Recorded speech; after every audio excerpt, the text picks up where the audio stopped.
Because it seems like a miscarriage of justice that this one person would be characterizing the entire school. We feel very marginalized, and we just want to voice the concern that we're not, Jerry, and we're not what's happened. Like, we are just genuinely Christian. A few dozen students from Liberty University held a protest Friday in the wake of a bombshell expose in Politico magazine about the school's president, Jerry Falwell, Jr.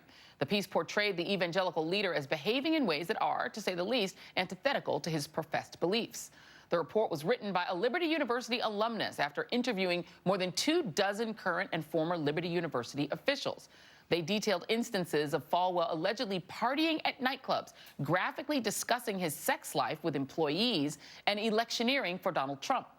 NBC has reached out to Falwell in the wake of the Politico story, but has not yet gotten a response. Joining me now is John Fugelsang, host of SiriusXM's Tell Me Something, and Frank Schaeffer, a religious reform activist and author of Why I Am an Atheist Who Believes in God. Thank you for being here. Let me read a little bit of this story from Politico. It said, officials depicted how Falwell and his wife, Becky, consolidated power at Liberty University, and how Falwell presides over a culture of self-dealing, directing university resources and projects and real estate deals in which his friends and family have stood to make personal financial gains. Among the previously unreported revelations are Falwell's decision to hire his son, Trey's company, to manage a shopping center owned by the university, Falwell's advocacy for loans given by the university to his friends, and Falwell awarding university contracts to businesses owned by his friends. Frank Schaeffer, what do you make of this controversy, and does anything that was in that report surprise you?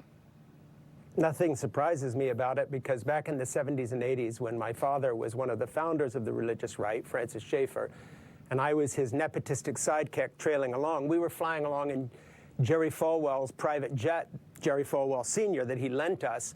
And back then, you know, it's deja vu all over again. We've seen this all before. I mean, remember Jim Baker and the scandal there. Remember Oral Roberts Sr. and then his son, Richard Roberts, both of whom I knew. I spoke at Jerry Falwell's church. I spoke at Liberty College when it was Liberty University back in the day.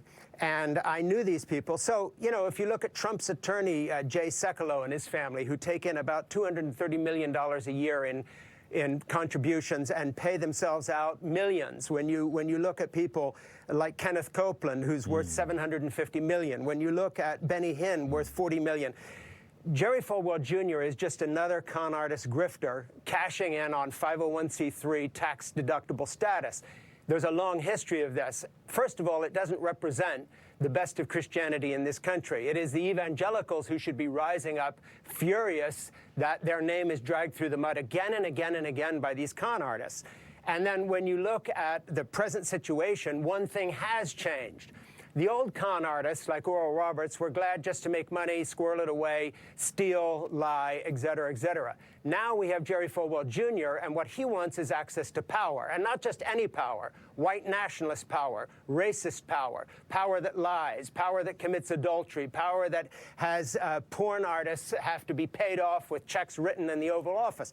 That's the situation we're in. So it's a step lower than the traditional evangelical white con artist grifters out there. Now it's con artists married to a neo-fascist new Republican Party that's all about white nationalism. That's what's changed. And you know, John, there's been a denial first, but let me read you just another little report. This is a separate one. This is from Reuters that reported that Falwell has blasted a university student as retarded, quote unquote, a police chief as a half-wit in emails.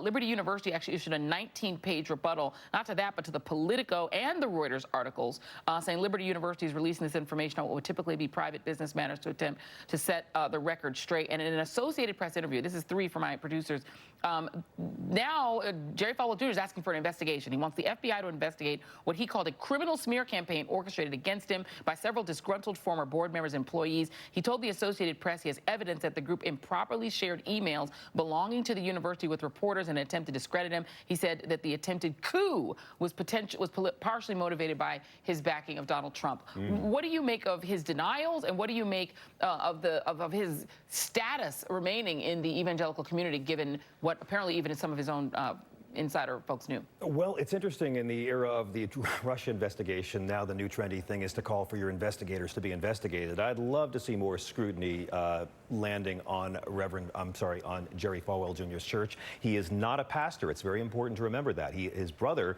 got the church. He got the school when Reverend Falwell Sr. left us. Now, I had the pleasure of debating Reverend Falwell on Bill Maher's show once, and he was a remarkable guy, Reverend Falwell Sr. He was a segregationist who built whites-only schools. He defended apartheid. He said 9/11 was God's punishment on America.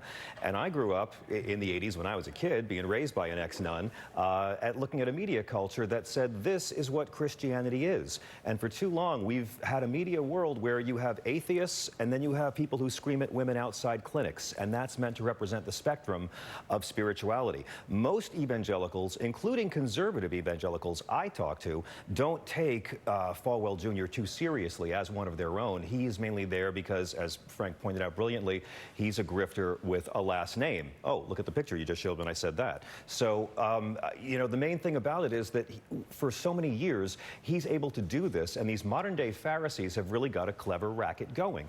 This is a guy who endorsed Donald Trump after Trump promised to turn away war refugees, to bring back torture. I mean, Jesus never said cut taxes for the wealthiest Nazarenes. They voted exactly against the teachings of Jesus for Trump.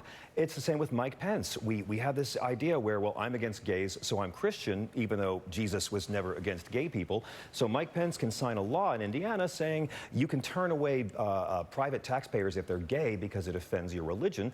But no one in the culture ever says, where does your holy book say Jesus drove the gay cakes out of the temple? The great achievement of Falwell Sr. was this racket where they've convinced Christians to vote against everything Christ talked about by talking about abortion, which Christ never talked about. This scrutiny is good news, and I hope it's applied to more people, because those young people who go to Liberty University deserve better. And Frank, why is it that people like Jerry Falwell Jr. and Donald Trump have such a firm hold then on just average, ordinary white evangelicals? Well, we know they do, because 83% of them voted for Trump, and the bedrock of his support is white evangelicals. You have to understand, you know, with or without Russia, Trump is not president if white evangelicals hadn't voted for him. I think what has happened is that the white evangelical movement, I am not speaking of all individuals, but as a movement, has been rebranded as a personality cult. Yep.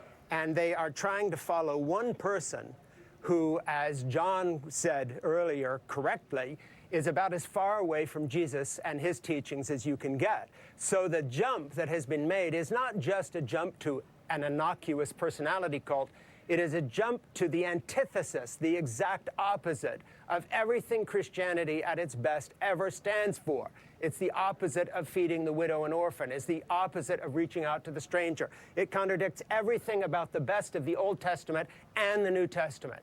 And so what you have to see is that Jerry Falwell Jr. has made himself into the leader of a heretical movement that any Christian at any point in history would judge as outside Christianity, in the same way that the Nazis co-opted the Lutheran Church and many evangelicals and Roman Catholics and took them outside the tradition of Christianity, and they backed Hitler instead, to their great sorrow and detriment, which is one reason so much of Europe is completely secularized today. The same fate awaits the evangelical movement unless it turns away from this personality cult.